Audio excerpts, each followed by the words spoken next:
সুতরাং আমাদেরকে, আমি আবারও বলছি, আপনি কাউকে অনুসরণ করতে হলে আগে দেখবেন তার মধ্যে কোরআন সুন্নাহর অনুসরণ অনুকরণ কতটুকু আছে,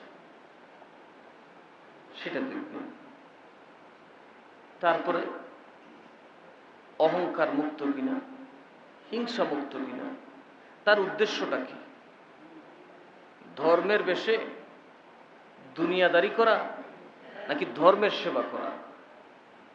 যদি দেখেন না সত্যি সে আল্লাহ এবং রসুলের সেবায় মশগুল, আপনি তার অনুগত হন, অনুসারী হন, সমর্থক হন, এতে দ্বীনের খেদমত আরও বেড়ে যাবে, নিশ্চয়তা পাবেন, আপনিও জান্নাতে যাবেন, আপনার পরবর্তী প্রজন্ম জান্নাতে যাবে।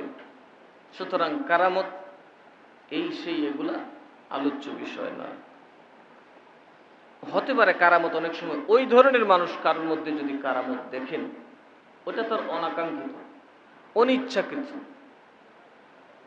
আর যারা আল্লাহওয়ালা রসুলের সুন্নাহর অনুসরণ করে তাদের মধ্যে তো কারামতের অভাব নেই, তাদের প্রতি পদই আল্লাহর রহমত থাকে, থাকে কি থাকে না, নিয়ামত থাকে।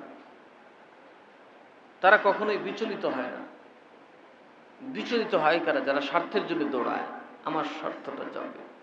আর যারা আল্লাহর দিনের জন্য দৌড়ায়, এরা এক করতে যে আল্লাহর দিন, আল্লাহর কাছে আমি কি করব, তারা কখনো বিচলিত হয় না।